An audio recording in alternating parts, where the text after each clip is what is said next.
আচ্ছা, শুভ কাজে দেরি করে লাভ কি? কি বলেন আপনারা? তা যা বলেছো বাবা, এখন সামনের শুক্রবারে বিয়ের কাজটা শেষ করে ফেলতে চাই। হ্যাঁ, তা যা বলেছেন। কিরে, তোর আবার কোনো আপত্তি নেই তো? না ভাই, আমার কোনো আপত্তি নেই। মিয়া বিবি রাজি তো কেয়া করে কে কাজী। আচ্ছা, তাহলে আপনারাও দিন। আমরা আবার কি দিব? তাড়াতাড়ি দিয়ে দিন, বিয়ের আগে আমার ভাইয়ের ব্যবসাটা তো দাঁড় করানো লাগবে। বাবা তুমি কি বলছো? আমি তো কিছু বুঝতে পারতেছি না। আমাদের 15 লক্ষ টাকা দিতে হবে বিয়ের আগে, আর এটা আমাদের চাওয়া। 15 লক্ষ টাকা দেওয়ার তো কোনো কথা ছিল না। আপনার তো মেবি বয়স হয়েছে, মানে সবকিছু ভুলে যাচ্ছেন। কেন, আপনি বলেছিলেন না? না বাবা, সেটা তো আমি অন্যভাবে বলেছিলাম। ভেবে দেখা উচিত ছিল। আমি তো আমার ভাইকে কিছু না করিয়ে বিয়ে দিব না, আমি আপনাদেরকে আগেই বলেছিলাম। আর তাছাড়া আমি বড় ভাই থাকতে আমার ভাইকে তো আমি রাস্তায় ছেড়ে দিতে পারি না। আগে বিয়ে শাদী হয়ে যাক, সেটা পরে চিন্তা ভাবনা করে দেখা যাবে। একবার বিয়ে হয়ে গেলে আপনি একটা কানা করিয়েও দিবেন না, সেটা আমি ভালো মতোই বুঝতে পারছি। তোমরা তো আগে কখনোই 15 লাখ টাকার কথা বলো নাই। এখন আমি আমার আত্মীয় স্বজন লোকজনের সামনে কেমনে মুখ দেখাবো? আমি বারবার বলে দিচ্ছি, এই 15 লক্ষ টাকা যদি দিতে পারেন তাহলে বিয়ে হবে, অন্যথায় বিয়ে হবে না। যখন টাকা দিতে পারবেন তখন ফোন দিবেন, আমরা চলে আসবো। এই চল এখান থেকে। চলো। মা মা মা হ্যালো বাবা, ছুটকির বিয়ের কি অবস্থা? বাবা, ওনারা আসছিল, কথাবার্তাও শেষ হয়েছে, ওনারা চলে গেছে। বাবা, তোমার কণ্ঠটা এমন লাগছে, কিছু হয়েছে নাকি? ওনারা বলেছে 15 লক্ষ টাকা যদি আমরা দিতে পারি তাহলে বিয়ে হবে, আর যদি দিতে না পারি তাহলে বিয়েটা হবে না। কি বলছো? 15 লক্ষ টাকা দিতে হবে মানে? কই, এই বিষয়ে তো তারা আগে কখনো কিছু বলেনি। হঠাৎ করে 15 লক্ষ টাকার কথা বলছে, কিন্তু আমি তো 15 লক্ষ টাকা দেওয়ার কথা রাজি হয় নাই। আমি ভাবছিলাম বিয়ে শাদী হোক, তারপরে দেখি কিছু করা যায় কিনা। আচ্ছা বাবা, তুমি এত চিন্তা করো না, হ্যাঁ? আমি তো আছি। আর শোনো, তুমি একদমই কোনো চিন্তা করো না, আমার বোনের বিয়ে হবে, যেভাবেই হোক টাকার ম্যানেজ আমি করব। আর শোনো বাবা, আমি আমার এখান থেকে একটা বন্ধুকে পাঠাচ্ছি, রাশেদ নাম করে। ও আমার খুব ভালো বন্ধু। বিয়েতে হয়তো আমি থাকতে না পারলেও ও থাকবে। তোমার কিছু লাগবে না, আমার অনেক কিছু লাগবে। হ্যালো। কেমন আছিস রে বোন? আলহামদুলিল্লাহ ভালো আছি ভাইয়া, তুমি কেমন আছো? এই তো আছি ভালো। আচ্ছা তুই আমাকে বলতো, তোর কি কি পছন্দ, তোর জন্য আমি কি কি পাঠাবো? আমার তো অনেক কিছু লাগবে ভাইয়া। কসমেটিক্স লাগবে, লিপস্টিক লাগবে, জামা কাপড় লাগবে, অনেক অনেক সাজগোজের জিনিস লাগবে। আচ্ছা তোর কি কি লাগবে আমাকে লিস্ট করে হোয়াটসঅ্যাপে পাঠিয়ে দে। তোমার কি মনে হয় ভাইয়া, আসলে আমার এসব কিছু লাগবে? আমার কিচ্ছু লাগবে না ভাইয়া, তুমি প্লিজ দেশে চলে আসো। এখানে কিচ্ছু ঠিক নেই, আমার আর এভাবে ভালো লাগছে না, তুমি তাড়াতাড়ি চলে আসো।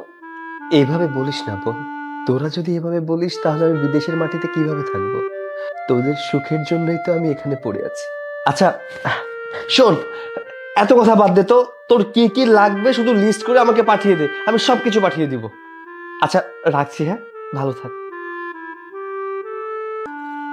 কিরে বাবা, বলা নাই কও নাই, তুই হুট করে দেশে চলে আসলি? বাবা, তোমাদের সাথে আমার কিছু কথা ছিল, আর এই মুহূর্তে আমার মনে হলো তোমাদের সাথে আমার থাকা উচিত। আর তোমরা যেহেতু এখানে আছো, তোমাদের আমি কিছু কথা বলতে চাই। কি বলবি বল, কিন্তু বাবা তুই হঠাৎ করে প্রবাস থেকে দেশে চলে আসলি কেন? আর কি এমন কথা যে ফোনে বলা যেত না? বাবা, আমি এই বিষয় নিয়ে কথা বলতে চাই।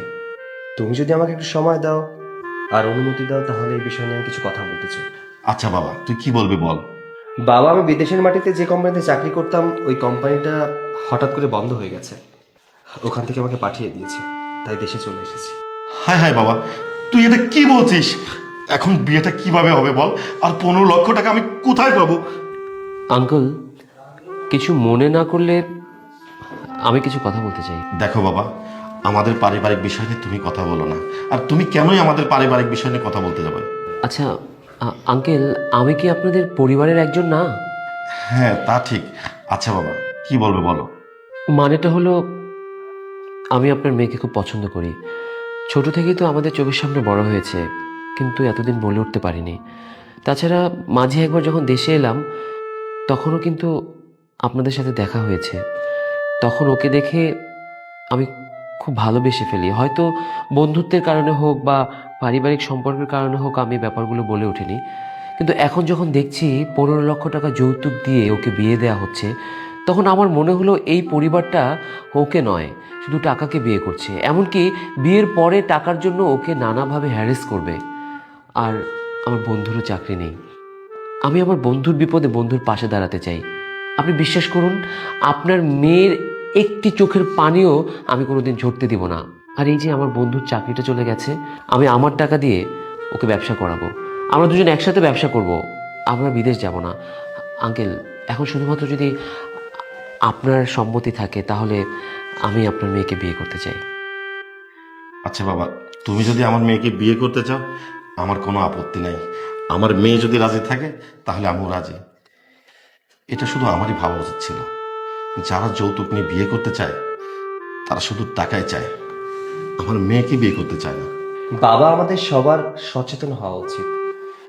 যৌতুক দেওয়া যেমন অপরাধ, যৌতুক নেওয়াও অপরাধ। আমার বন্ধু আমাকে এই বিপদ থেকে রক্ষা করেছে। আজ হয়তো যদিও আমার বোনকে বিয়ে করতে রাজি না হতো, এই পাপটা, এই অপরাধটা হয়তো আমরা করে ফেলতাম। যাই হোক, আল্লাহ যা করে ভালোর জন্যই করে। আর সবার উদ্দেশ্যে বলতে চাই, যৌতুককে আমরা সবাই না বলি,